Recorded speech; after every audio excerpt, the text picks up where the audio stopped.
Bilan après un mois d'utilisation du rétroviseur qui se met donc sur le casque. Alors, en premier lieu, le petit film qui est dessus, je ne l'ai pas enlevé, donc pour l'instant ça ne me gêne pas, et en plus il ne s'est pas enlevé tout seul. En revanche, au bout d'un mois, la partie ici du scratch, là, qui se colle à l'intérieur du casque, vous pouvez voir sur la première vidéo, et bien voilà, ça s'est décollé pile poil au bout d'un mois. Donc, premier bilan, ça va être que j'enlève ce scratch là et que je colle celui-ci avec de la colle forte à l'intérieur du casque. Le scratch étant enlevé, la partie donc collante, et par contre la partie scratch qui avait dessus, elle est vraiment très bien accrochée. Donc ça en tout cas pour l'instant au bout d'un mois, bilan positif. Maintenant on est parti pour coller cette partie là sur la partie gauche en dessous du casque. Vu que je vais utiliser de la colle forte, eh bien moi je vais mettre des gants, ça évitera que je me colle les doigts. Je vais coller donc du côté gauche du casque, puisque celle-ci vient de cette manière, et le rétroviseur il sera côté gauche, donc côté, pour nous, dans nos pays, du côté route de circulation. Et voici donc le scratch collé sur la partie gauche du casque. Hop, partie gauche, et la plus en avant possible, juste avant la sangle. Et maintenant, on va refixer. J'attends un petit peu que ça sèche et je vais refixer le rétroviseur. Rétroviseur refixé sur son scratch. Donc premier bilan, dès votre premier collage de ce type de rétroviseur, vous mieux mettre tout de suite de la colle forte, sinon ça ne tiendra jamais.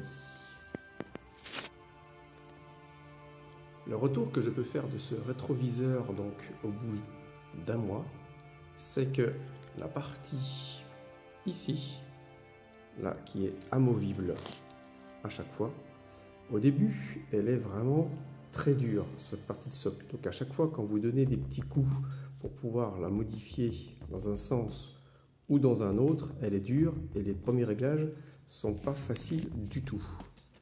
Et ensuite, lorsque vous avez à peu près bien placé, moi de mon côté, je porte un sac à dos.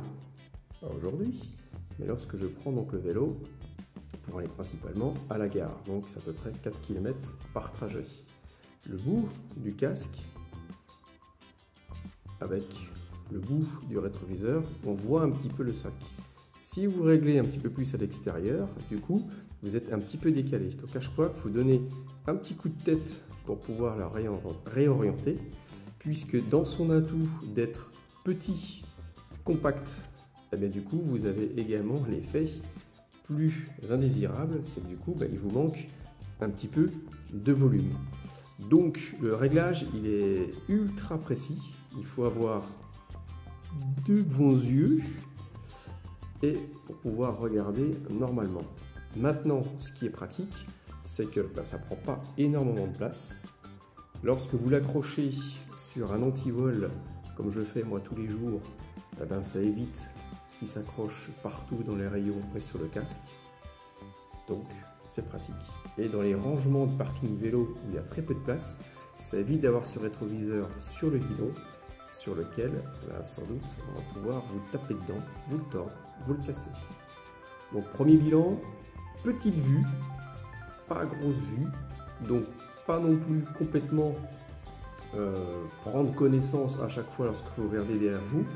Il ne faut pas le prendre en considération que ça sera défiant toute concurrence, mais en tout cas, ça dépanne pas mal. Dans l'avenir, si un jour je n'ai plus celui-ci, je pense que j'opterai pour quelque chose d'un petit peu plus gros, mais peut-être que ce sera plus lourd, peut-être plus gênant. Mais à voir, peut-être dans l'avenir, de faire un nouveau test. Écoutez, moi je vous souhaite en tout cas À nouveau, un bon montage et une belle réalisation sur vos routes avec ce type de rétroviseur.